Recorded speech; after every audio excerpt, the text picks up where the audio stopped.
Europe 1, 7h18, vous l'avez entendu dans nos journaux, un chef d'escale d'Air France à Caracas a été arrêté. Il est suspecté d'être impliqué dans le trafic de drogue qui a abouti à la saisie de plus d'1,3 tonne de cocaïne, transportée à bord d'un appareil de la compagnie française. Ce qui pose évidemment des questions sur la sûreté dans les avions et les aéroports. Thomas Soto. Oui, surtout Julie, si on y ajoute les 50 lingots d'or qui se sont volatilisés il y a quelques jours à peine à bord d'un vol Paris-Zurich, toujours sur Air France. Bonjour Christophe Naudin. Bonjour. Vous êtes criminologue, spécialiste de la sûreté aéroportuaire. Et vous savez vraiment de quoi vous parlez puisque vous avez été directeur de la sûreté d'Orly-Sud dans les années 90. Il y a quand même quelque chose pour commencer que moi je ne comprends pas. Quand j'enregistre ma valise à l'aéroport, on vérifie si je suis bien dans le même avion qu'elle. Et si c'est pas le cas, on la sort de la soute. On a l'impression que ces contrôles sont rigoureux, on est d'accord? En principe, c'est ça. C'est ça. Alors comment on fait rentrer 31 valises remplies de cocaïne? C'est très simple, on utilise des complicités internes, c'est indispensable. S'il n'y en a pas, ça ne peut pas fonctionner. On édite probablement les étiquettes bagages avant ou avec une complicité au moment du vol, mais elles ne passent jamais par le comptoir d'enregistrement. D'accord, donc il y a des circuits qui sont détournés. C'est quelque chose qui peut arriver fréquemment ou on est à Caracas dans un cas particulier? Vous parlez de complicité, il y a effectivement eu plusieurs arrestations hier.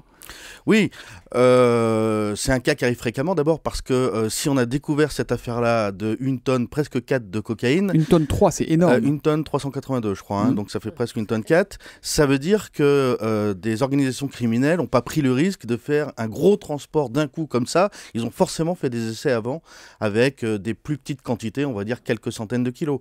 Donc ça devait être au moins la 3e fois qu'il y avait un passage sur la ligne Paris-Caracas. Et peut-être qu'il y en a d'autres en ce moment sur d'autres lignes, on peut le penser. Alors ça existe puisque actuellement en République dominicaine nous avons 2 pilotes français qui sont détenus à Punta Cana de façon tout à fait abusive puisqu'on les considère comme responsables d'un transport de 640 kilos de cocaïne alors qu'en réalité c'est pas du tout à eux comme pour l'équipage d'Air France que revient la responsabilité de savoir ce qui est à bord. C'était l'avion dans lequel devait monter Alain Flelou, c'était cette affaire dont vous parlez, non, c'est pas ça? Non, c'est l'avion d'Alain Flelou qui était loué à une compagnie aérienne qui affrète des vols en transport public et c'est cet avion qui a été utilisé, mais Alain Flelou n'y est pour rien, pas plus que l'équipage. Alors, il y a eu le problème de l'or également, de ces lingots qui disparaissent. C'est la faute à pas de chance, la triste loi des séries, ou ça révèle un vrai problème de sécurité chez Air France et peut-être au-delà? On ne peut pas incriminer la compagnie Air France qui est le transporteur, qui à mon avis subit totalement à son insu l'ensemble de ces actes et méfaits.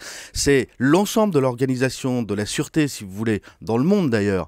Ça part de l'aéroport, c'est ça? Le personnel d'aéroport? Le problème vient des aéroports, le problème vient des personnels de l'aéroport. Et la vraie sûreté, qu'est-ce que c'est? C'est pas l'agitation qu'on a autour des passagers, à les contrôler, à les fouiller, à les palper.